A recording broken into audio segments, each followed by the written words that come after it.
구원의 하나님, 대림절 두 번째 주일 밤 성전 안의 촛불과 성전 밖의 트리점 등을 통해 빛을 밝히면서 평강의 왕으로 오시는 주님을 기다리며 예배하게 하시니 감사합니다.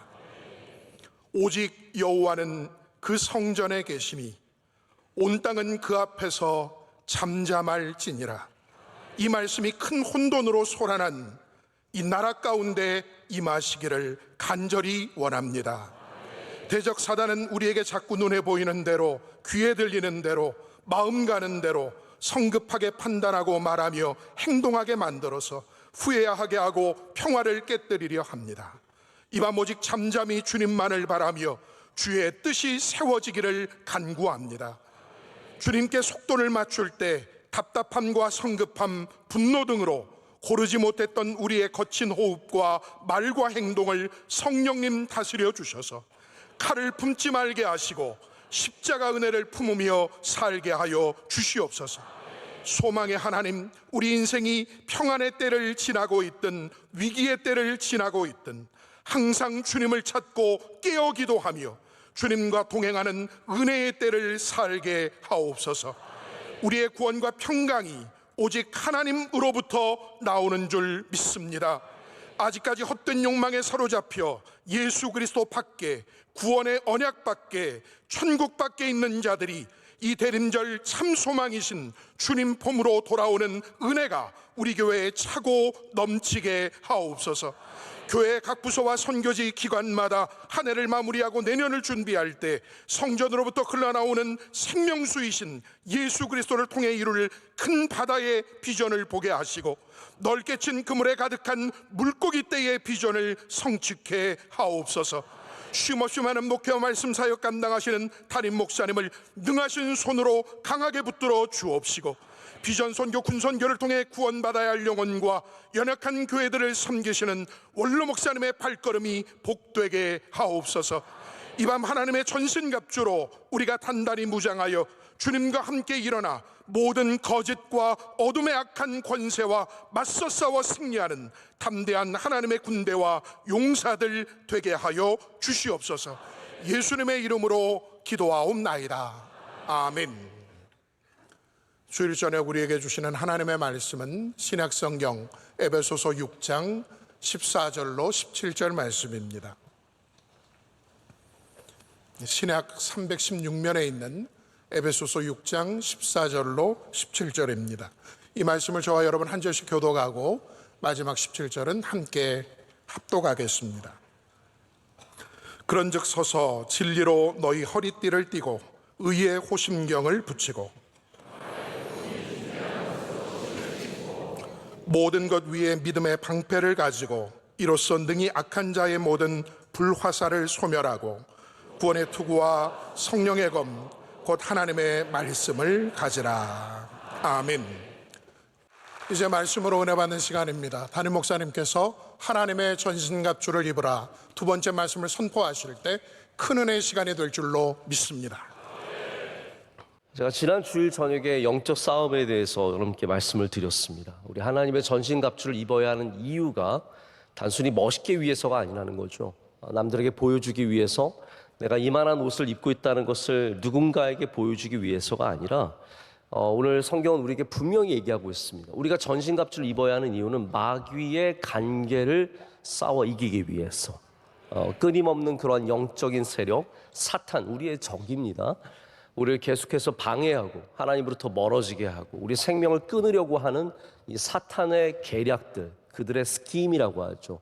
이 정말 우리를 속이는 이런 속임수들, 여기에서 우리가 깨어있기 위해서, 싸우기 위해서 우리가 전신갑주를 입어야 한다라고 말씀을 드렸고, 또한 마지막까지 서 있기 위해서 우리가 전투를 한 다음에 쓰러지는 것이 아니라 사탄과 싸워서 이기고 승리하고 서 있기 위해서, 할렐루야, 그러기 위해서 우리가 마지막까지 일어서기 위해서 전신갑주를 입어야 한다라고 말씀을 드렸고요.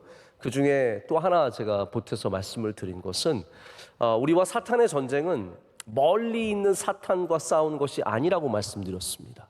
저 어딘가에, 저 먼 곳에, 저 어두운 어디 유흥업소들 많은 그런 곳에 저 악한 곳에 사탄이 있는 것이 아니라 오늘 말씀은 우리에게 사탄과 우리가 씨름할 것이다라는 것을 가르쳐 준다는 거죠. 다시 말해서 우리와 사탄의 이 전투는 한마디로 몸과 몸이 부딪히는 가까운 전쟁이라는 겁니다. 우리가 이 싸움에서 이기기 위해서 반드시 전신갑주를 입어야 한다라고 말씀을 드렸습니다. 자, 이제 오늘부터는 구체적인 이 전신갑주의 내용이 무엇인지를 여러분과 한번 은혜를 나눠보고자 합니다.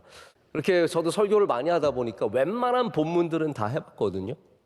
웬만한 본문으로는 설교를 거의 다 만들어 봤고 전한 적이 있습니다. 근데 제가 정말 이걸 깜짝 놀랐어요. 제가 이 전신갑주로 설교를 한 적이 한 번도 없는 거예요.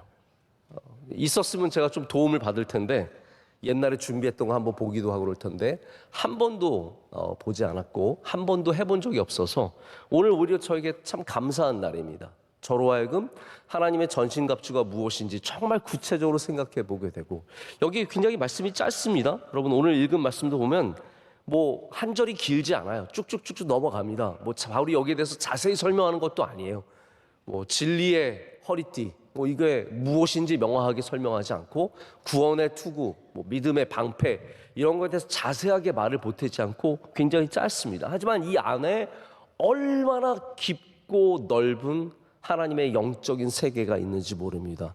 이 말 하나하나가 허투루 대충 쓰여진 말이 아니라 굉장히 중요한 말들이고 그리고 신학적인 이유뿐만 아니라 실제적인 이유로도 굉장히 중요한 말씀들이라는 거죠. 제가 이 말씀에 대해서 연구를 하면서 이제 많은 지금까지 있었던 책들이 있었는데 놀랬던 것 중에 하나는 설교자로 굉장히 유명했던 마틴 로이드 존스 목사님은 이 몇 절의 구절로 책 2권을 썼대요. 놀라지도 않으시네요. 책 2권이 이 전신갑주를 입는 영적 싸움부터 마귀에 대해서 대적하는 거에 대해서 그리고 이 6가지의 이 갑주들 우리가 입어야 하는 아머들을 하나씩 설명하는데 무려 2권이 소비가 됐다는 겁니다. 700몇 페이지라고 그러더라고요. 제가 볼 때는 그것보다 더 쓰신 분들도 분명히 있으신 것 같아요. 그 정도로 이 전신갑주에 대한 이야기는 아주 풍부한 이야기입니다. 그래서 저도 오늘 사실 당연히 제가 오늘 다 할 줄 알고 말씀을 준비 시작했어요. 6개? 뭐 할 말도 별로 없을 텐데 쭉쭉 넘어가자. 근데 시작했는데 웬걸요? 하나가 엄청나게 중요하고 많은 진리를 품고 있고 우리 영적인 싸움에 반드시 필요한 것이라는 것을 제가 깊이 깨닫게 되면서 오늘 그나마 줄여서 3개만 하는 겁니다.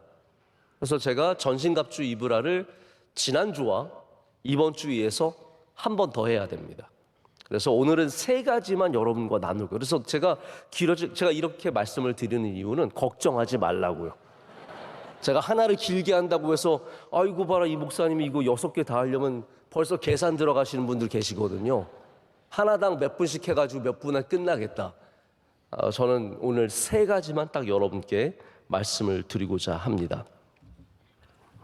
어떤 도구가 있는지 먼저 좀 여러분 우리 상식적으로 좀 알아야 하기 때문에 보기를 원합니다. 제가 일부러 여러분 좀 쉽게 보시라고 그림을 하나 준비했습니다. 이 그림을 보면은 머리 위부터 시작되는 건 아닙니다. 중간부터 시작합니다. 진리의 허리띠. 자, 그것이 여러분 보시기에 맨 왼쪽에 있는 진리의 허리띠입니다. 2번째는 의의 호심경. 이게 예전에 로마의 병정들의 갑옷을 따라서 만든 그래픽이기 때문에 저렇게 생겼다는 것을 이해하시길 바랍니다. 처음에는 진리의 허리띠, 2번째는 의의 호심경. 자, 호심경이라고 하면 저는 이런 단어들 참 어려운 단어라고 생각해요. 호심경 아시는 분 누가 계세요? 저는 무슨 불교에서 무슨 경전할 때 무슨 경인 줄 알았어요. 호심경. 호심경은 심장을 보호하는 그러한 판을 호심경. 영어로는 쉬워요. 브레스트플레이트라고 해서 가슴에 대는 그런 판을 호심경이라고 합니다. 또한 평안의 복음의 신발이 있습니다. 평안의 복음의 신, 믿음의 방패, 구원의 투구, 성령의 검, 성령의 검은 곧 하나님의 말씀이죠. 그래서 총 6가지 우리 하나님이 주시는 도구가 나옵니다. 다시 저를 보시길 바랍니다. 뭐 이거 꼭 외우실 필요 없습니다. 제가 뭐 에베소서 끝나고 시험 한번 보면 참 좋을 것 같은데, 여러분이 특별히 외우실 필요는 없지만 이거 하나하나가 얼마나 의미 있는지는 분명히 아셔야 합니다. 어떤 것은 우리를 보호합니다. 방패는 분명히 우리를 보호하는 것입니다. 하지만 성령의 검은 또한 우리로 공격할 수 있는 힘을 줍니다. 그러니까 이 안에는 방어만 있는 것이 아니라 공격까지 있는 모든 도구들이 다 여기에 들어가 있습니다. 그래서 분명한 사실은 여러분, 전신갑주가 우리를 보호하기만 위해서 주어진 도구는 아니라는 것이죠. 오해하시면 안 됩니다. 갑옷이라는 것이 나를 보호하는 건 맞습니다. 하지만 도망가라고 그 도구를 준 건 아닙니다. 이 전신갑주를 하나님께서 우리에게 허락하신 이유는 싸움을 싸우라고 주신 겁니다. 이 싸움을 피하지 말고 이 싸움 앞에 담대히 나아가서 너의 그 대적을 맞서 그 계략에 맞서 싸우라는 것이죠. 그렇기 때문에 전신갑주를 입은 우리들은 도망가는 사람들이 아니라 이 영적 전쟁에 참여하는 사람이 됩니다. 물론 우리가 피해야 할 싸움도 있습니다. 저는 개인적으로 싸움을 별로 좋아하는 사람은 아닙니다. 저는 뭐 평생에 싸워본 적이 별로 없습니다. 저는 뭐 친구들과도 별로 싸워본 적이 없고, 제일 많이 싸운 건 제 동생? 네. 그 외에는 별로 싸워본 적이 없습니다. 여러분, 원래 형제들은 당연히 싸우게 되어 있어요. 그래서 제가 특별히 나쁜 사람이라서 그런 게 아니라 저는 굉장히 선하고, 저희 동생은 뭐 아시겠지만 저보다는 좀 별로지만 뭐 그래도 나쁘진 않은 애예요. 그럼 우리가 그렇게 막 대단히 많이 싸운 것도 아니지만 어쨌든 싸웠어요.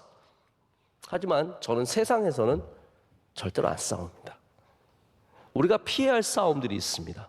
하지만 성도들은 또한 알아야 할 것은 우리가 반드시 싸워야 하는 싸움도 있다는 것이에요. 피하지 말아야 할 영적인 전투들이 있습니다.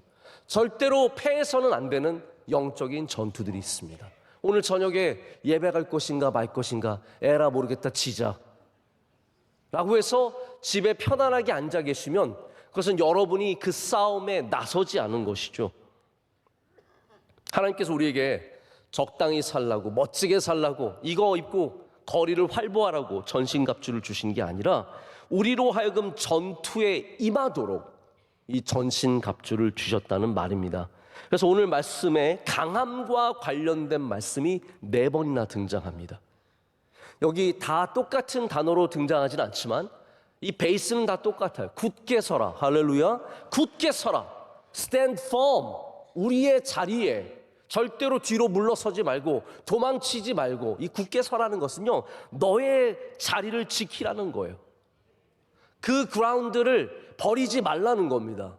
여러분, 전투할 때 한 부대가 고지를 버리고 도망가면 그때부터는 그 지역은 완전히 빼앗기는 겁니다. 우리 성도들 한 명 한 명이 이 땅에서 한 고지를 차지하고 있습니다. 하나님께서는 거기에서 우리가 반드시 전투에 임하고 승리하도록 이 전신갑주를 주셔서 그 자리를 지키게 하시는 것이고, 강건하게 하셔서 우리로 승리하게 하시는 줄로 믿습니다. 오늘 가장 먼저 등장하는 것은 진리의 허리띠입니다. 여러분, 지금 다 허리띠 하셨습니까? 네. 아마 많은 분들이, 남자분들은 허리띠를 당연히 매셨을 거라고 생각을 합니다. 뭐 여자분들 가운데 치마를 입고 이런 분들은 또 안 입으신 분들도 있으시겠죠. 지금 우리가 매는 허리띠와 고대의 로마 군인들이 입었던 허리띠는 좀 다릅니다. 제가 요즘에는 뭐 별로 그런 분들이 없는데 한 10년 전만 해도요, 허리띠를 부의 상징으로 아시는 분들이 많았어요. 여러분, 혹시 그런 분들 안 만나보셨습니까? 버클이 엄청나게 번쩍번쩍거리시는 분들, 특별히 어떠한 유명한 명품 브랜드가 버클에 팍 박혀 있어가지고 100m 밖에서도 보이는 거죠. 야, 저분은 비싼 거 찾구나. 허리띠를 부의 상징으로 여기실 수도 있겠지만, 허리띠는, 진리의 허리띠는 내가 전쟁을 준비했다, 내가 싸움을 준비했다는 가장 마지막에 갖는 자세입니다. 내가 지금 나가기 전에 마지막으로 반드시 묶어야 하는 것이 바로 이 허리띠라는 거죠. 그래서 로마 군인들은 허리띠를 바깥에 매지 않습니다. 이것은 속옷 위에 매는 허리띠입니다. 허리띠를 맨다는 것은 이제 나가서 싸울 준비를 마쳤다라는 겁니다. 여러분 지금 허리띠를 매셨습니까? 아니면 허리띠가 어디 있는지 모르십니까? 허리띠가 어디 있는지 모르는 사람들은 지금 나가서 싸울 준비가 전혀 되지 않았다라는 것이죠. 진리의 허리띠란 말은 복음의 진리를 우리의 삶에 동요 맬 때 우리가 싸울 준비를 마쳤다라는 것입니다. 여러분, 사탄과 대적과 싸우는 것은 그냥 나의 지혜와 나의 전략으로 싸우는 게 아닙니다. 반드시 복음의 진리를 메고 싸워야 합니다. 그것이 우리를 준비하게 하는 가장 중요한 요소라는 거죠. 여러분, 영적 전쟁 속에 있으십니까? 특별히 누구 찾지 않아도 돼요. 복음을 의지하시길 축복합니다. 예수 그리스도의 진리를 붙잡으시길 축복합니다. 그러면 그 진리만으로도 우리는 싸울 수 있는 준비가 되는 겁니다. 근데 이 진리라는 말은 좀 폭넓게 보자면 한편으로는 복음의 진리를 말할 수 있지만 다른 한편으로는 우리의 삶에 있는 정직함, 깨끗함, 순수함, 진실됨을 말하기도 합니다. 다시 말해서 우리가 영적인 싸움을 싸운다는 것은 예수 그리스도의 복음으로도 싸워야 하지만 그 복음으로 말미암아 성화된 우리의 삶으로도 싸울 수 있어야 된다는 말입니다. 여러분, 이게 이해가 되십니까? 우리는 당연히 영적 전쟁은 뭔가 영적인 것으로만 싸우는 줄 알아요. 그래서 뭐 나사렛 예수 이름 명하노니 이런 것만 영적 전쟁인 줄 아는 거죠. 물론 사탄과 마귀와 대적해서 싸울 때는 나사렛 예수의 이름으로 명하는 것이 필요합니다. 할렐루야. 그런 영적인 복음의 진리도 필요합니다. 하지만 우리의 삶 속에 있는 수많은 유혹들과 우리를 넘어뜨리려고 하는 수많은 마귀의 계략들은 우리를 다른 방식으로 공격합니다. 그곳에서 우리가 거짓되지 않고 진실된 삶을 살아갈 때, 정직한 삶을 살아갈 때, 남들에게 진실되게 행할 때 우리는 그곳에서의 영적인 싸움도 승리할 수 있는 사람이 된다는 것이죠. 그래서 여러분, 성경 구절을 많이 외우고 기도 많이 하고 뭐 방언하고 대단한 은사를 받아야만 우리가 영적 싸움을 잘하는 게 아닙니다. 영적 싸움의 영역은 굉장히 넓은 겁니다. 그래서 우리가 정직하게 살아갈 때도, 진실되게 살아갈 때도 우리가 영적인 싸움에서 승리할 수 있다는 말이죠. 제가 지난 주일에 영적인 싸움에 대해서 좀 제가 진지하게 말씀을 드렸습니다. 기억하십니까? 혹시 조금 약간 그날 밤에 무서웠던 분들도 계십니까? 제가 그날 밤에 저는 약간 사실 그 말을 하고도 제가 약간 사실 무서웠었습니다. 제가 약간 쫄보 기질이 있어가지고 약간 무서울 때가 있거든요. 이제 원로 목사님도 오늘 여기 지난주는 안 계셔서 제가 더 말씀을 드렸지만 여기 계시니까 원로 목사님 저에게 해주신 얘기니까요. 저는 또 그때가 기억이 납니다. 제가 이제 물에 빠져 죽을 뻔한 다음 얼마 지나지 않았었죠. 주일 새벽 아침에 저와 제 동생이 그냥 한강으로 간 거예요. 저는 그때 가던 것도 너무 생생하게 기억하거든요. 걸어가다가 뒤에서 아버지가 뒤를 돌아보면서 뭔가 정신이 깨었어요. 그때 정신이 깬 거예요. 그때 원로 목사님은 당시 해양교회에서 예배 드리고 계시다가 뭔가 이게 영적으로 갔으면 하나님께서 알려주신 거예요. 그래서 예배를 정신없이 한강으로, 우리가 어디 갔는지, 여러분 핸드폰이 있습니까? 위치 추적기가 있으면 뭐가 있습니까? 그냥 하나님 주신 마음 딱 갖고 한강으로 뛰어갔는데 저와 제 동생이 거기 있었다는 거죠. 사탄이 절대로 우리를 쉽게 놔주지 않습니다. 우리 집안은 목사님 말씀 표현을 따르자면 영적인 싸움을 그때 아주 심하게 하고 있었을 때고, 그렇게 사탄이 우리 어린 자녀들을 공격하고 목회를 공격하는 일들이 굉장히 심각했었다라는 거죠. 제가 지난주에 이런 말씀을 드리고 나가는데 제가 평소에 잘 아는 어떤 여자 집사님이, 우리 미국 있을 때 같이 있었던 집사님이 저를 붙잡더니 목사님 큰일 났어요. 왜 그래요? 그랬더니 누가 있는데 그 자매도 저희 미국 있을 때 같이 있었던 청년이거든요. 지금 우리 교회 안 나오고 이제 좀 멀리 사는데 걔가 요즘 귀신을 본다는 거예요. 또 무서워진다 이제 또. 정말로요. 자꾸 할머니가 보이고 할머니 귀신이 보인대요. 그리고 심지어는 그 귀신이 자기에게 와서 할머니 목소리를 내게 하는 거예요. 그래서 여자 집사람이랑 통화를 하는데 할머니 목소리로 통화를 하는 거예요. 그럼 이게 얼마나 오싹한 일입니까? 이제 좀 더 무서워지죠? 그러면서 아주 급박한 상황, 목사님 큰일 났습니다. 지금 이게 넘어가게 생겼습니다. 이 자매가 지금 계속해서 너 무당 안 되면은 너희 가족들 다 죽여버릴 거다. 이 할머니 귀신이 와서 다 잡아버릴 거다. 계속 이렇게 말을 하니까 여기에 가스라이팅 당해서 이 자매가 완전히 넘어가게 된 거예요. 지난 수요일 날 와서 원로 목사님께 기도받았다고 제가 들었어요. 여러분, 영적인 싸움이 있습니다. 우리 절대로 쫄면 안 됩니다. 절대로 뒷걸음질 치면 안 됩니다. 이길 수 있습니다. 거기에 두려워하면 안 됩니다. 누가 와서 너희 집 지금 큰일 났다. 자녀가 안 하면은 너희들 다 망한다. 여러분, 그거 다 이길 수 있습니다. 어디서 세상에 잡귀신이 와서 예수님 믿는 사람들을 무너뜨릴 수 있겠습니까? 자꾸 그런 말에 넘어가면 안 됩니다. 누가 괜히 여러분 가스라이팅해서 이렇게 저렇게 이거 해라 저거 해라, 귀신이 있다 없다, 이거 붙여라 얼마 내면 산다, 그런 식의 넘어가면 안 됩니다. 우린 반드시 진리의 허리띠를 메고 대적할 수 있어야 합니다. 나는 그런 거 안 믿습니다. 여러분, 할머니 귀신이 뭐가 대단한데요? 물론 혼자 살 땐 좀 무서워요. 괜히 신경 쓰여요. 저 그날 저녁에 불 켜고 잤어요. 왜 저한테 그 얘기를 해가지고 혼자 자는데 힘들게 하고 있어요. 하지만 우리 영적인 사람들은, 할렐루야, 예수님 믿는 사람들은 반드시 이깁니다. 다시 말씀드립니다. 절대로 거기에 진다고 생각하시면 안 돼요. 이게 세다고 생각하시면 안 돼요. 아무리 세게 말해도, 아무리 강하게 접근해도, 아무리 대단한 것처럼 포장해도 우리 주 예수 그리스도의 능력이 여러분이 전신갑주를 입고 있을 때 반드시 승리할 수 있다는 말입니다.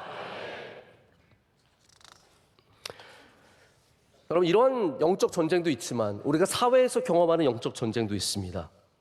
우리를 정직하지 못한 삶으로 유혹하고 밤의 세계로 유혹하고 어둠으로 인도하는 우리 그런 영적 싸움에서도 우리가 진리의 허리띠를, 진실된 삶의 허리띠를 매야 된다는 거죠. 여러분, 자꾸 거짓말하지 마시고 자꾸 남들에게 사기쳐서 뺏지 마시고 여러분 삶을 거룩하게, 정직하게, 아름답게 살아가시길 축복합니다. 그게 영적 싸움에서 승리하는 길이라는 것이죠. 우리의 거룩한, 구별된 예수 그리스도와 동행하는 삶이 우리 영적인 싸움에서 반드시 승리하게 할 줄로 믿습니다. 자, 두 번째 도구가 뭐냐면 의의 호심경입니다. 따라해보겠습니다. 의의 호심경. 자, 아까도 말씀드렸지만 호심경은 너무 어려운 말이에요. 심장을 보호하는, 그러니까 우리의 가슴을 보호하는 이 판을 의미합니다. 옛날 군인들이 전체 갑옷을 다 입으면 기동성이 떨어지지 않겠습니까? 그래서 부위마다 이렇게 갑옷을 입게 되어 있습니다. 그 중에 하나가 가슴 그리고 등을 함께 보호할 수 있는 이 앞뒤를 두르는 판이었습니다. 이거는 화살이 날아올 때 가장 중요한 심장을 보호할 수 있고, 검을 휘두를 때도 검으로부터 자신의 중요한 이 상체를 보호할 수 있는 아주 특별히 모든 갑옷 중에서도 가장 단단하고 가장 중요한 갑옷 중에 하나입니다. 그렇다면 여러분, 왜 의의 호심경이라고 했을까요? 여러분, 우리에게 의는 무엇입니까? 성경이 의에 대해서 뭐라고 말하고 있습니까? 로마서가 말하는 의는 없나니 하나도 없다고 했습니다. 의의 호심경이라는 것은 우리가 의인이라는 게 아니죠. 의의 호심경이라는 것은 로마서가 말하듯이 우리가 의롭게 되는 것은 오직 무엇을 통해서입니까? 예수 그리스도를 믿는 믿음을 통해서만입니다. 의의 호심경이라는 것은 다시 말해서 우리가 예수 그리스도를 믿는 그 믿음이라는 것이에요. 여러분을 보호할 수 있는 가장 귀한 것이 무엇입니까? 예수 그리스도를 나의 구주로 믿는 믿음. 이것이 여러분을 보호하는 바로 이 의의 호심경이라는 말입니다. 어디를 가든지 예수님 믿는 믿음으로 나가셔야 합니다. 특별히 영적인 싸움에서 나의 생각, 나의 지식, 나의 경험을 의지하지 마시고 내가 예수님 똑바로 믿는 것을 바로 하십시오. 영적인 어려움이 있다. 내가 이 어려움을 어떻게 해결할까? 우리 자녀들 영적인 어려움이 있다. 우리 사업에 영적인 어려움이 있다. 우리 교회에 영적인 어려움이 있다. 우리는 반드시 예수님 잘 믿는 길로 가야 합니다. 예수님 똑바로 믿는 길로 가야 합니다. 그것이 바로 의의 호심경이고 우리를 보호하는 가장 강력한 힘이기 때문입니다. 근데 이 의로움은 아까도 말씀드렸듯이 진리가 두 가지를 다 의미하듯이 복음의 진리와 삶의 진리를 의미하시듯이 저는 이 의도 똑같이 예수 그리스도를 믿는 믿음과 우리 삶 가운데 갖는 의로움도 포함한다고 생각을 합니다. 여러분의 의로운 삶을 귀하게 여기셔야 합니다. 어떤 분들은 그렇게 얘기하세요. 내가 정말 착하게 살아보고 의롭게 살았는데 나만 손해보는 것 같다. 아닙니다. 하나님께서 그 의로움을 통해서 여러분을 보호하시고 여러분과 함께 하시고 여러분의 능력을 더해 주십니다. 우리가 의로움을 통해서 받는 은혜가 따로 있습니다. 모든 은혜가 무조건적이지만 하나님께서는 특별히 하나님 앞에 의로운 사람들, 하나님 앞에 선한 사람들, 하나님 앞에 충성된 사람들에게 주시는 복이 또한 있습니다. 여러분이 이 의의 복, 의인의 복을 누리시길 축복합니다. 제가 어쩌면 이번 크리스마스 때 요셉의 의로움에 대해서 설교하게 될지 모르겠습니다. 요셉의 의로움이 아주 이 요셉은 구약의 요셉이 아니라 예수님 아버지 요셉을 말하는 겁니다. 요셉의 의로움이 아주 특별한 의로움입니다. 많이 궁금해 하실수록 저는 좋습니다. 아주 신비하고 놀랍고 어마어마한 진리가 담겨져 있는 의로움입니다. 그 의로움이 마태복음에 제시된 이유가 있어요. 바로 우리가 그런 의로운 사람이 되라는 것으로 우리에게 제시하고 있는 겁니다. 자, 다시 돌아와서 우리는 이 의의 호심경을 가져야 합니다. 자, 호심경은 우리 어떻게 보면 신체 기관 중에서 가장 중요한 기관 중에 하나인 심장을 보호합니다. 근데 여러분, 옛날 사람들은 우리 심장을 마음으로 여겼던 거 아십니까? 이게 마음이라고 생각했어요. 내 마음이 여기 있다. 근데 여러분, 우리 지금 뇌과학이 발전하니까 마음이 어디 있어요? 마음은 여기 있는 거예요. 마음이 따뜻한 거예요. 사실은 여기서 다 일어나고 있는 일들이에요. 그렇잖아요. 누구를 막 보면서 참 저 사람 안 됐다. 마음이 너무 아파. 이거에 마음이 아파요. 뭐 쓸쓸해, 외로워, 좋아 다 여기서 일어나고 있는 겁니다. 다만 이 모든 신경이 연결되어 있기 때문에 그러한 마음을 가질 때 심장이 반응합니다. 그렇죠? 여러분 심장은 반응 안 하세요? 왜 여기 몇 사람만 끄덕거리고 계세요? 그렇잖아요. 무서울 때 어때요? 여기가 무서운 건데 내 가슴이 쿵쿵쿵쿵 거려요. 사람들은 그렇기 때문에 마음이 여기 있는 줄 알았던 거예요. 이해가 되시죠? 모든 것이 다 여기서 느껴지는 겁니다. 좋은 사람을 만나면 너무 좋아. 아니 너무 좋아해가 여기에 가야 돼요. 좋아요. 기분 좋은 거 가슴이 막 뛰고 행복하면 가슴이 막 쿵쾅거리고 죄를 지으면 또 막 가슴에 막 쪼여오고 다 가슴에서 무엇인가가 일어나기 때문에 우리는 대부분 여기에 마음이 있다고 생각을 하죠. 호심경은 바로 의의 호심경은 우리의 마음을 지켜주는 겁니다. 여러분의 마음을 무엇이 지킬 수 있겠습니까? 내가 좋은 생각하면 마음이 지켜지고 어디 좋은 데 가서 보고 나면 마음이 좋아지고 아닙니다. 예수 그리스도를 믿는 믿음이 여러분의 마음까지도 지켜주신다라는 거예요. 가톨릭 전통에는 이 심장에 대한 아주 오래된 전통이 있습니다. 카톨릭 사람들이 좋아하는 그림 중에 하나가 Sacred Heart라는 거예요. Sacred Heart는 우리말로 번역하자면 거룩한 심장이라는 뜻이에요. 이 배경이 있습니다. 한번 제가 이 그림을 보여드리면 여러분에게 굉장히 익숙한 그림일 거예요. 한번 보여드릴게요. 이 그림 보신 적 있으시죠? 네. 자, 이 그림 보면 예수님께서 이렇게 가운데 심장, 이 심장을 좀 더 자세하게 보면은 가시면류관이 두르고 있고요. 어떤 심장들은 막 피가 뚝뚝 떨어진 심장도 있어요. 다양한 세이크릿 하트 전통들이 있는데 그 위에 십자가가 있고 그 심장이 빛나고 있습니다. 이 예수님 세이크릿 하트라고 하는 아주 카톨릭의 전통적인 그림. 이거를 의외로 개신교들이 많이 갖고 있어요. 혹시 여러분 집에 이거 걸려 있는 분 없으세요? 저희 예전 집에는 북한에 있는 분들이 술을 떠서 만든 이 그림이 있어요. 그래가지고 집에 걸려 있었어요. 근데 명밀히 말하자면 이 그림은 카톨릭 그림입니다. 카톨릭 전통의 그림입니다. 다시 저를 봐주시길 바랍니다. 이 그림에 어떤 얽혀있는 이야기가 있어요. 종교개혁이 끝나고 나서 17세기 초반쯤에 프랑스의 한 여자 수도원에 수녀원이죠. 거기에 한 수녀가 있었는데 밤에 예수님께서 나타나셔서 피가 저렇게 뚝뚝 흐르는 예수님의 심장을 보여주시면서 내가 이렇게 지금 슬퍼하고 괴로워하고 있노라. 아까도 말씀드렸죠. 그들은 심장이 마음인 줄 알았어요.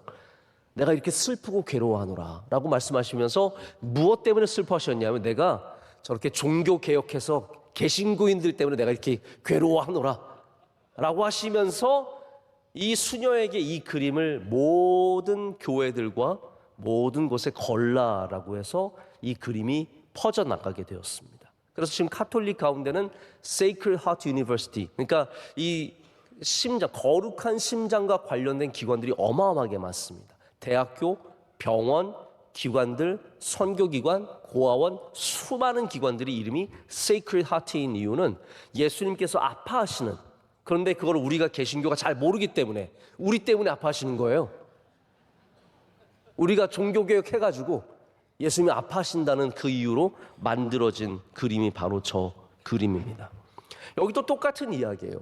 심장이 바로 우리의 마음, 우리의 감정을 표현하는 그러한 도구로 나오고 있습니다. 근데 여러분 참 신비하지 않습니까? 우리가 예수 그리스도를 나의 구주로 고백하는 그 의가, 삶에서 지키는 우리 삶의 의가 다 우리의 마음을 지키는 힘이라는 겁니다. 나의 마음이, 나의 생각이 사탄으로부터 보호받고 지켜내기 위해서 우리가 더욱더 해야 되는 일이 무엇이냐면 주님을 분명하게 나의 구주로 고백하는 것입니다. 제가 아까 농담 삼아 제가 좀 무서워한다고 말씀을 드렸는데 농담 아닙니다. 진짜 무서워합니다. 그런데 제가 무서워하지 않는 이유가 있습니다. 무섭지만 무섭지 않는 이유. 저는 그런 두려움이 있을 때마다 분명하게 믿는 구석이 있어요. 항상 이게 예수님 나와 함께 하시고 내가 예수님 믿고 그러면 솔직히 무섭지만 무섭지 않습니다. 굉장히 이상한 말인데 그러한 마음은 있죠. 거기에 대한 생각도 납니다. 하지만 내 안에는 확신이 있는 거예요. 예수님의 능력을 믿는 것이고 예수님을 나의 구주로 믿을 때 우리가 그런 모든 사탄의 계략과 우리를 어지럽게 하는 것과 우리를 혼돈시키는 것과 우리를 흔드는 모든 것에서 지켜지는 은혜가 있을 줄로 믿습니다. 여러분 그렇기 때문에 더욱더 여러분이 이 땅 가운데서 사탄을 대적하며 살아가기 위해서는 날마다 내가 예수 그리스도를 나의 구주로 모시고 그분을 따라가는 선한 사마리아인의 삶을 살아갈 때 하나님께서 여러분을 통해서 반드시 이 땅 가운데 영적 전투에서 승리하게 하실 줄로 믿습니다. 자, 세 번째, 오늘 마지막 이야기입니다. 평안의 복음이 준비한 신을 신으라라고 되어 있습니다. 자, 이 말은 좀 약간 복잡해 보입니다. 제가 다른 번역으로 여러분께 읽어 드릴게요. 너희 발에 신은 신발이, 너의 발에 신은 신발이, 이 신발은 그냥 신발이 아니라 전투하는 군인들이 신는 신발입니다. 너희에게 견고한 걸음을 걷게 해주는 평안의 복음이 되게 하라. 자, 조금 더 나으십니까? 평안의 복음이 준비한 신은 어떤 의미냐 하면 우리 발에 이 신은 신발이 우리로 하여금 견고한 걸음을 걸어가게 해주는 평안의 복음의 능력이라는 말입니다. 여러분의 걸음은 견고하십니까? 아니면 흔들리십니까?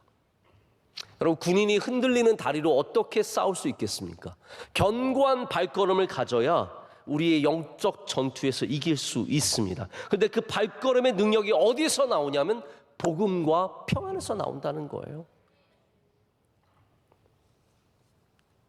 우리의 발걸음을 견고하게 만드는 이 복음과 평안을 기억해야 합니다. 발걸음이 흔들 때마다 다시 복음을 붙잡고, 저는 어떤 면에서는 이게 똑같은 이야기라고 생각해요. 우리의 도구는 다 다릅니다. 허리띠도 다르고 지금 신발도 다르고 호심경도 다르고, 그러나 그 안에 있는 내용은 다 똑같은 거예요. 결국 의도, 진리도, 복음의 평안도 다 똑같이 예수 그리스도를 말하는 것입니다. 주님을 여러분이 꼭 붙잡을 때 우리의 발걸음이 흔들리지 않고 평안 가운데 걸어갈 수 있다라는 거죠. 여러분, 신발이 갑주가 될 수 있다고 생각하십니까? 신발이 갑옷이 될 수 있다고 생각하시냐는 거예요. 우리 지금 당연히 현대 전쟁에는 혹은 스포츠에는 신발이 아주 중요한 역할을 하고 있습니다. 절대적인 역할은 하지 않지만 아주 많은 부분을 차지합니다. 마라톤 선수에게 신발은 정말로 중요합니다. 다시는 맨발의 아베베 같은 사람 나오지 않습니다. 그 도쿄올림픽이었습니까? 그분이 금메달 딴 게 맨발로 뛰어서, 그거 아시잖아요. 우리 때는 그거 굉장히 유명한 이야기였는데 맨발로 뛰어서 마라톤을 우승한 선수가 있었어요. 하지만 지금은 절대로 그렇게 되지 않습니다. 신발이 발전해 가면서 좋은 신발을 뛴 사람이 훨씬 더 기록을 단축하게 되어 있습니다. 군 생활도 마찬가지입니다. 신발이 얼마나 중요했습니까? 여러분, 군 생활 하신 분들 다 기억나십니까? 전투화, 얼마나 전투화가 중요합니까? 저는 구사단에서 백마부대에서 훈련을 받았는데 저희 부대가 좀 어려운 게 있었어요. 그게 뭐였냐면 다른 부대들은 행군을 그렇게 많이 안 하는데 저희는 10km, 20km, 30km 한 번씩 다 합니다. 그래서 남들이 딱 한 번 하고 끝내는 행군을 저희는 3번이나 했습니다. 근데 저의 전우들, 네? 좋게 말하면 전우들이고 현실적으로 말하면 훈련병들, 우리 훈련병들이 모여서 행군하기 전날이 되면 다들 걱정이 가득합니다. 왜냐하면 30km를 여러분 걸어보셨습니까? 진짜 먼 거리입니다. 완전 군장을 하고 총 메고 그걸 걸어가면 그 하중이 얼마나, 그래서 군대는 확실히 어렸을 때 갔다 오는 게 좋아요. 그걸 감당할 수 있는 나이가 따로 있는 것 같습니다. 전날 모여가지고 다들 자기들이 알고 있는 노하우를 다 얘기하는 거예요. 뭐 하면 물집 안 생긴다. 뭐 하면 물집 안 생긴다. 어떤 애는 엄마가 스타킹을 가져왔어요. 양말 위에 스타킹을 신으면 이게 마찰이 좀 미끌미끌 거리면서 덜 물집이 생긴다. 이래서 스타킹을 신는 애들이 있고, 또 어떤 애들은 바세린을 바릅니다. 이게 미끄덩미끄덩 거려가지고 발을 보호해주면서 물집이 안 생긴다. 30km를 갔다가 그날 저녁에 왔는데 가관도 이런 가관이 없습니다. 애들 발이 완전히 다 처져가지고 하얀 물집이 발에 가득해가지고 비명소리가 납니다. 바늘로 그거 터트리고 물 짜내고 정말 더럽기도 한도 없고 안타까운 거예요. 근데 저는 물집이 생겼을까요? 안 생겼을까요? 안 생겼어요. 하나도 안 생겼어요. 저는 그래서 축복받은 발이라고 생각했어요. 나중에 알고 봤더니 제가 나이가 많아서 안 생긴 것 같아요. 젊은 애들은 발이 보들보들해서 생겼는데 저는 그나마 20대 후반에 가가지고 발이 그만큼 단단해져서 가서 안 생긴 것 같아요.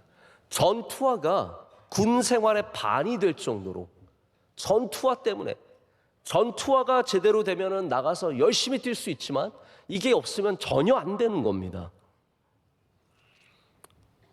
여러분, 신발이 우리에게 얼마나 중요한 역할을 하는지 모릅니다. 여기 준비했다, 평안의 복음이 준비했다는 말은 확고하게 하였다라는 의미를 갖고 있다고 합니다. 그러니까 다시 말해서 평안의 복음의 신은 우리의 걸음을 견고하게 만드는 힘을 갖고 있다라는 겁니다. 자, 여러분 이해가 되셨습니까? 여러분의 걸음이 여러분의 신이 견고하게 여러분으로 걸어가게 하려면 반드시 평안의 복음을 우리가 붙잡아야 된다는 말입니다. 자, 로마 사람들, 로마의 군단이 신었던 칼리가라고 부리는 이 가죽 신발이 있습니다. 근데 여기에 아주 흥미로운 특징이 하나 있습니다. 이게 여기 이제 영적인 문제와 맞닿는 얘기이기 때문에 말씀을 드립니다. 발바닥에 징이 박혀 있어요. 여러분 이상하지 않습니까? 뭐하러 신발에 징을 박아 놓습니까? 이 징을 박아 놓은 이유가 있습니다. 그것은 군인이 칼싸움을 하든 전투를 하든 씨름을 하든 자기 자리에서 밀려나지 않기 위해서 신발 바닥에 징을 박아 놓은 거예요. 그래서 군인들은 전투에 나가서 이 징을 바닥에 박고 그 자리에서 밀려나지 않기 위해서 앞으로 전진해 나가면서 싸우는 겁니다. 그래서 여기에 이 신발이 견고하다는 의미는 바로 그런 의미인 거예요. 여러분, 우리가 영적 싸움에서 밀리지 않으려면 평안의 복음의 신발을 신고 견고하게 우리의 그라운드를 지켜야 합니다. 여러분에게 주신 믿음의 그라운드, 이 교회, 이 예배, 기도의 자리, 봉사의 자리, 섬김의 자리 지키시라는 거예요. 거기서 밀려나지 말라는 겁니다. 영적 싸움의 대부분은 우리를 그 자리에서 벗어나게 하는 것에 있습니다. 예배의 자리 어쨌든 벗어나게 하려고, 섬김의 자리 어쨌든 포기하게 하려고, 예수님 잘 못 믿게 하려고 자꾸 우리를 그 그라운드에서 밀어내는 거예요. 사탄이 와서 씨름하는 거예요. 우리를 벗어나게 하는 거예요. 그때 우리는 이 평안의 복음의 신을 견고하게 신고 바닥에 우리를 딱 부착하고, 나는 절대로 밀려나지 않으리라. 나는 이 영적 싸움에서 밀려나지 않으리라. 내가 이 예배 포기하지 않으리라. 내가 이 섬김 포기하지 않으리라.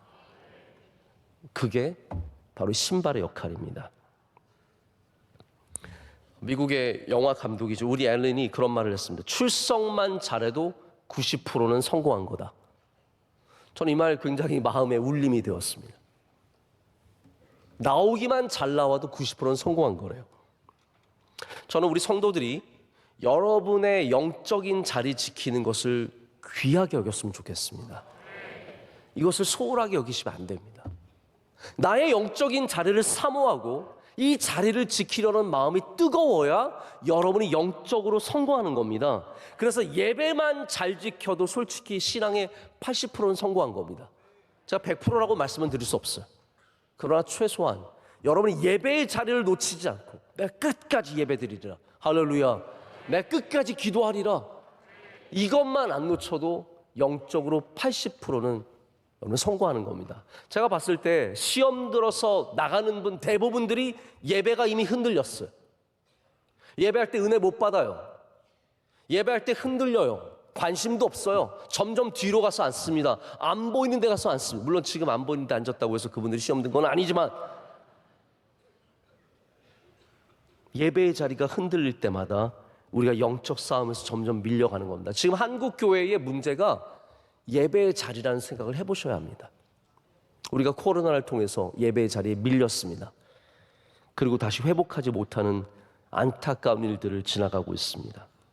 그래서 영적 싸움은 여러분 여기 밖에서만 일어나는 게 아닙니다. 바로 지금 이 자리에서 일어나고 있는 거예요. 지금 여러분이 그 자리를 지켰을 때 영적 싸움에서 견고한 신을 신고 승리하고 있는 것입니다. 여기서 벗어나면 이미 우리는 여기에서도 사탄에게 밀리기 시작하는 겁니다. 여러분 다시 신발끈을 동여 매시고, 꼭 매시고. 저는 저희 아들이 크면서 신발끈 매는 법을 가르쳐 줬거든요. 옛날에 풀리면 지 맘대로 맸어요. 지 맘대로 막 꽁꽁꽁꽁 매서 다니다가 이제는 리본으로 매는 방법을 잘 가르쳐 줬어요. 풀리면 자기가 매야 돼요. 여러분, 여러분의 신발끈을 여러분 매십시오. 이 자리를 절대로 놓치지 마시고 견고하게, 절대로 빼앗기지 마시고 평안의 복음의 능력과 함께 영적인 자리를 지키시는 은혜가 있으시길 축복합니다. 자, 말씀을 맺습니다. 오늘 3개를 다루었기 때문에 우리 다음 기회에 제가 3개 남은 믿음의 방패, 구원의 투구, 성령의 검, 이 세 가지를 더 나누게 됩니다.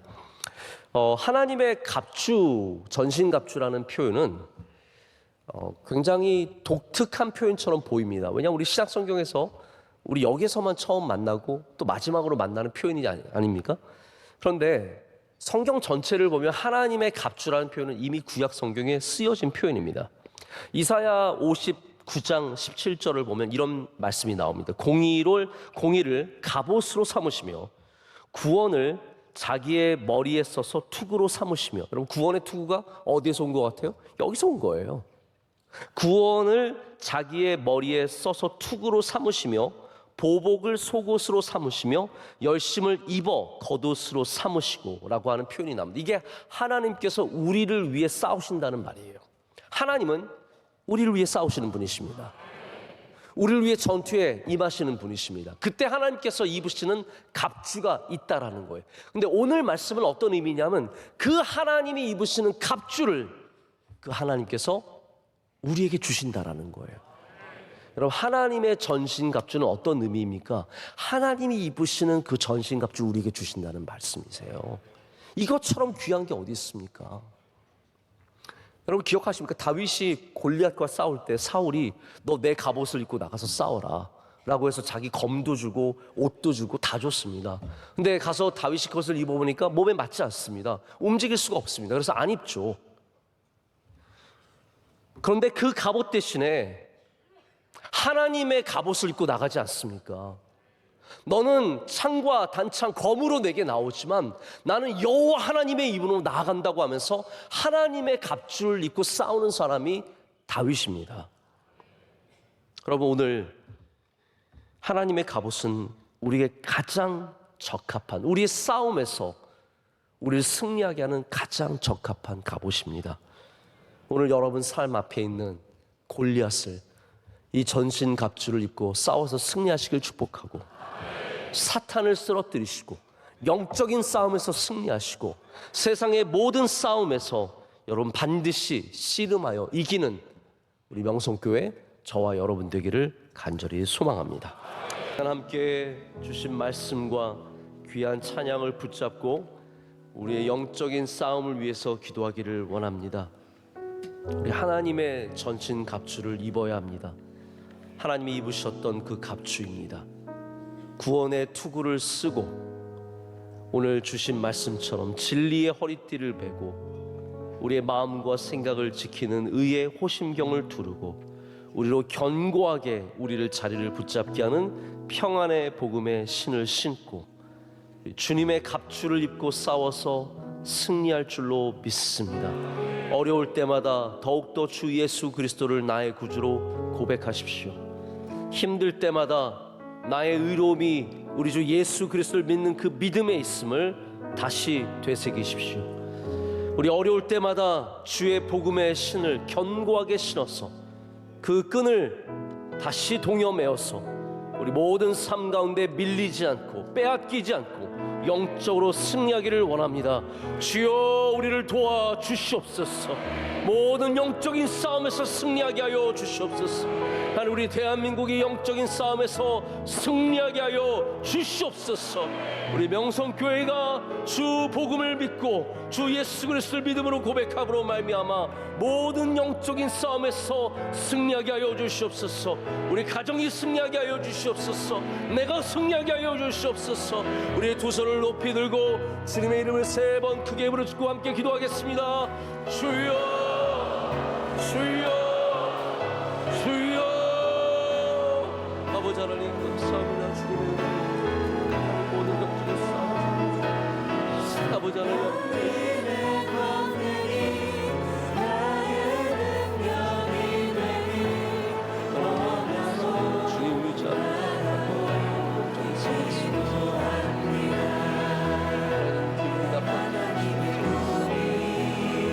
시험 들었던 것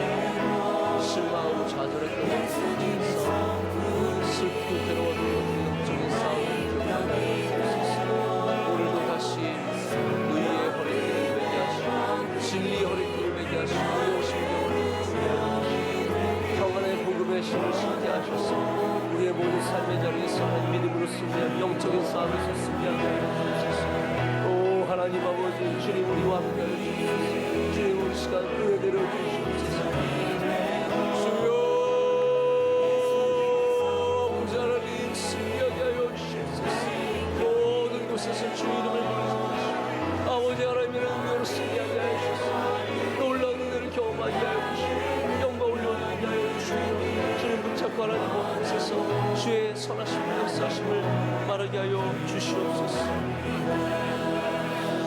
하나님 아버지 감사합니다. 오늘 이 저녁에 우리 함께 모여서 밖에서 성탄의 불을 밝히고 또 이곳에 들어와서 우리 마음에 불을 밝히게 하시니 감사합니다. 오늘 하나님 들은 모든 말씀들이 우리 안에 잘 새겨지게 하셔서 우리 모든 성도들 가운데 영적인 싸움에서 실패하는 사람이 한 명도 없게 하여 주시옵소서. 지금도 사탄은 우는 사자와 같이 하나님 우리를 삼키려고 달려듭니다. 하나님 우리 깨어있게 하여 주시고 주의 말씀을 붙잡게 하시고 주 예수 그리스도가 우리의 구주임을 고백하게 하여 주시오며 의롭고 정직하고 아름다운 삶으로 우리의 모든 삶의 영적인 싸움에서 이기게 하여 주시옵소서. 진리의 허리띠를 매게 하여 주시옵소서. 의의 호심경을 붙이게 하여 주시옵소서. 평안의 복음의 신을 신게 하셔서 하나님이 예배의 자리를 우리 기도와 섬김의 자리를 절대로 빼앗기지 않고 하나님 여기서 반드시 승리하는 주의 백성들 다 될 줄로 믿습니다. 우리 가정에 있는 영적 싸움들 이기게 하여 주시옵소서. 하나님 우리가 기분 나쁜 것도 영적인 싸움이고 우리가 슬프고 괴로운 것도 영적인 싸움이며 절망하고 좌절하고 아파하는 것도 영적인 싸움일 때가 많습니다. 하나님 이런 것에 쉽게 지지 않게 하여 주시옵소서. 베드로처럼 성급하게 분노하지 않게 하시고 우리의 마음 가운데 주의 진리를 채워주셔서 모든 일들 가운데 영적으로 주님 앞에 올바로 서게 하시며 영적으로 승리하는 주의 백성들 되게 하여 주시옵소서. 우리를 위해서 이미 승리하신 예수 그리스도의 이름으로 간절히 기도드립니다. 아멘. 이제는 우리 주 예수 그리스도의 은혜와 한없는 사랑과 자비에 하나님께서 우리에게 주시는 이 놀라운 큰 사랑, 보혜사 성령님의 함께 하심이 연말을 잘 준비하게 하시고 새해를 기도로 준비하게 하소서. 금년에도 마무리 잘하고 내년 준비에도 빈틈없이 승리의 삶이 되게 하시기를 축원하옵나이다. 아멘.